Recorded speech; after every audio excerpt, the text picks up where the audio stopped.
Alright, hey guys, so until I get my camera equipment, I'm just going to be doing these little 15-minute videos for you guys about things that I've been doing this week.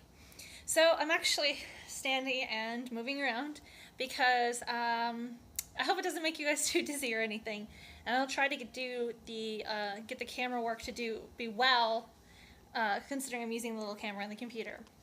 So this is the station I have set up in my dining room. Let's see if I can put this down somewhere so it's easier to see. Alright, so this is what I've got set up. I've got a drop cloth here, and it's just a piece of canvas that I put, here's smaller pieces, like here's a painting I did last night, and something I was playing around with before. And what I do is I put them down on this canvas, and it's really cool because later, as you can see, it's got all the excess on it from when I'm playing with the spray inks. But later I'll be able to use this and cut it up, and it'll already have stuff on it. So I wanted to show you, let's get the camera somewhere where you can see. There's my living room and my dog. Sorry, that was my finger. So my chair is full of stencils, so I'm just going to kneel on the floor over here next to here because that's what I've been doing. So what I have here is, I showed you last week I got this color, the color wash, which is really cool, and it does give you these really vibrant colors. You can see on here, the blue down here is from that, and then this is a different one. And then my friend Roben-Marie was going on and on about this Liquitex ink that's new. And I've got a couple colors here, and what it is it's basically like how I have fluid acrylics here, and this is what I primarily paint with. So it's like a fluid acrylic, but it's actually has the consistency of ink. So when it says it's ink, it's not like it's thicker than ink, and the colors are really cool. And if I can show you an example, here's the purple. Get that open. It's kind of hard to get open. Hi, Drakey. So, I know, Mommy's on camera. Leave her alone. It actually paints like acrylic paint. Whereas, let me see if I have any ink out here. It's regular ink. Let's see. Kind of moved out into the living room so I can work while watching. I got Netflix and I'm streaming everything. So there's one color, and then here's another. And you can see it paints just like ink. It's just a really thin consistency. So Roben-Marie's been going on about how she loves playing with these, and she was telling me about them. And so what I did is I went to Sally's, which is like, hair supply place, and I got these 3-ounce bottles. And she told me that she did, what was it, 1/4 cup of water to 2 drops of ink. But you really can alter it depending on how bright and vivid you want your colors to be. If you want it to be like more like a wash, or if you want it to be like almost as vibrant as this spray ink. So I can show you. So this is on canvas, and I really do recommend wearing an apron when doing this. So this is the ink with water, and I really do hope it shows you that it's almost fuchsia-like. Let me see if I can get a better angle. Like that. And then here is the other color. I'm going to have to move to a different spot. And this has more water than ink in it, so it's more like a wash. And when you're looking at the colors of this ink, because it comes in so many different colors, what I looked at is there's a little thing on the side that says if it's translucent and opaque. And this one says translucent. It's got a little box with half in it, which if the box is empty, it's empty. It's completely translucent, and this is kind of halfway between that. This one says opaque. Yet, as you saw, depending on how much water you add to it, you really can't. My dog is sitting right underneath my butt. Like, I'm on my knees a little bit, and he's just leaning against me over here. Now I'm scratching him, so he's really happy. Depending on how much water you add, it really just changed your color. Now, I was watching Dina Wakely's video that she did for that's, oh God, I can't remember. It's the scrapbooking site where she teaches her classes, and she was talking about how when you use the color wash, when you paint over it, since it is water-based, it's gonna kind of like bleed and stuff. So let me get to that page.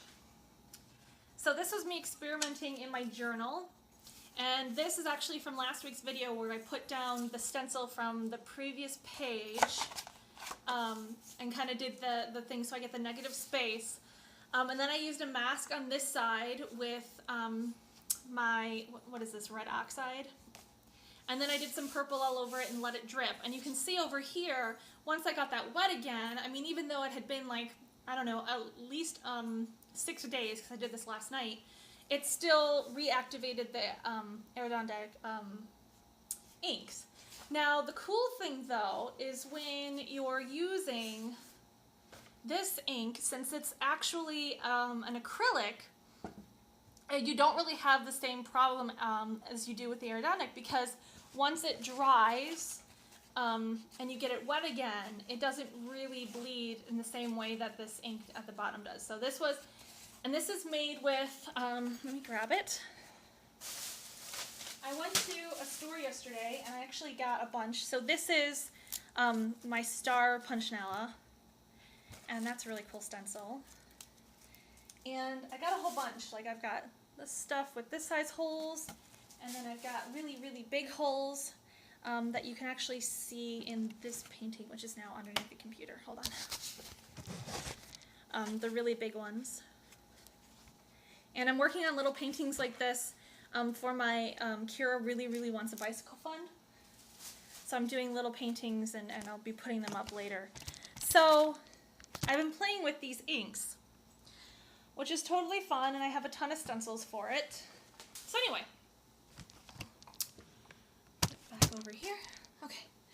So anyway, I've been experimenting with just these little paintings with different shapes and collaging, and that's what I've been doing in my journal. And I really like plant shapes, and I've been really looking at plant shapes. So I started this last night when I was watching Hawaii Five-0, and I finished it when I was in the DMV today. And this is just like a spread in my journal, and I'm just kind of thinking, like, this is what the lilac bush is. There's like along the AZ-101 loop over here, they've got gravel, and then they have these lilac bushes, and they're kind of grouped like that, so that's what they look like. This was a guy's tattoo on Hawaii Five-0. This is part of my shower curtain. This one's interesting because it looks like a flower, but at the end of that episode, they actually like had the surfboards in a circle and were splashing, and that made me think of this flower with those shapes and the teardrops in them. So I've just been experimenting with these shapes to use in my paintings. And so I went today to the library, which is like the coolest library, I swear, and I got this book called Confident Color, because I'm really kind of looking at acrylics and how I use them in a different way. It's not just, I don't know, I'm getting more abstract with my work, but at the same time putting shapes into it. So I was like, that would be really cool to start exploring and really kind of paying attention to my acrylics, whereas before I had them, and like I can mix colors pretty well, and I'm really comfortable with that, but it was more to serve a purpose with the collage I was working on, or the journal page I was working on, and now I kind of want to look at it as a little more. So she's got these great things. It's written by Nita Leland. Here, I'll show you the title, the cover, because I know people will be asking me what it is. And she's got this really cool stuff, and I love it. It says, "Try it, come out and play." This is just this is the try it guide, or the table of contents in the book. And she says, "Play with color every chance you get. Keep scraps of paper handy to scribble on with colored pencils, pastels, watercolor crayons, or oil pastels. Right now, play with some colors that you like and some you don't. Drop watercolors onto damp paper, push fluid acrylics around scraps of canvas, then oil paints and tease them together. Cut up bits of paper or fabric and drop them onto cardstock, then glue them wherever they fall. Every color experience heightens your color awareness and makes you a better colorist." Hi, Drakey Wiki. And then she says, the other thing, start your sketchbook journal. You're way ahead of the game if you keep track of your color activities. Get a journal. decorate the opening page, and then answer the questions. She has like these questions, color considerations, like where did you find the colors currently on your palette, your teacher, an art book, yourself? Do you work with colors you see or colors you feel? Do you plan your colors by work or trial by error? Do you have a color style? Do you use the same colors in everything you create? Which is, I actually talked about a couple of vlogs ago about how like I work with certain colors, and I was like, well, I really need like an orange page or a yellow page in my journal because I do lots of blues and purples. And so I kind of forced myself, and I didn't like it. And so that's really kind of something you need to pay attention to. Just because, I mean, if you use the same colors in everything you create, that's fine. There's nothing wrong with that. But don't feel like you have to go out of your way to use colors you don't like, because then you're not going to like what you make because you don't like those colors.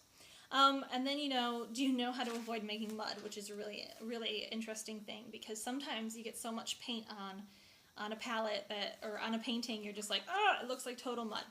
So anyway, she's got all these really cool things, and she has these, just like all these activities, and I'm really gonna have fun this week. I'm just gonna work through this and work in my journal, working with color. And she has these templates. Where did I see those? Oh, here they are. So to make your color reference cards and to play with hues and make your own color wheel and all kinds of stuff that go with the activities you're going to do through it. So I have to go and make copies somewhere so I can work on these with her. But there's just like really cool stuff, and there's a huge, there's a really good collection of artists and different art. And I really love the art that's actually on the cover. That's one of the reasons I picked it up, because this is really what I'm drawn to right now, is this abstract work with all these different colors kind of like coming together and having palettes all over the place. So, it's just really cool to sit there and play with color. And I found it interesting because I've been painting and doing art for, I think like 5 or 6 years now, and I've never really sat down and looked at myself and I've looked at my use of color in how it relates to how I'm feeling in my journals. And in my first workshop I had online, I kind of had a chart that said, like, if you have this, like reds is for the first chakra, and that's grounding, dealing with ideas of family or home or security. And a lot of the analysis from that came from the book, oh my gosh, now I can't remember it. It's by Caroline Miss, Anatomy of the Spirit. She goes through the different chakras and what the colors can mean. And so I've looked at my journal that way, but I've never really taken that next step or approach to it and kind of been like, okay, now that I'm painting, in a different way, I should really look at color and kind of give it a chance and stuff. So I think in the next weeks, this week I'm going to be focusing on that and finishing my really big painting. And then I'm going to just, I'm going to start doing little paintings to sell on Etsy for the I Would Like a Bicycle Fund, and the I'm 26 and my parents are currently paying the rent and all that kind of stuff. So yeah, the sprays are really cool. And like I said, and you know what I found out is that when I went to Sally, they had the mini misters in a pack of 2 for $2. So, I mean, there's all kinds of spray bottles, but you mix them in here, and the Liquitex ink is usually by the Liquitex or in the acrylic paint aisle. And I mean, it's just tons of fun. So like I have this page in here, this spread, and what I'm going to do is kind of work over it. So it's really cool because if I draw the shapes, because you can kind of see some pencil drawings there, and then kind of, paint around the shapes and leave this as it is, I think it'll be okay. I mean, I think when I add paint to it, of course, it's going to start to break down, but if I, only outline something, then you'll be able to see the shapes in the middle. So that's this week's experiments book and what I'll be working on, and I'll give you an update next week to show you where I'm at. Bye, everybody.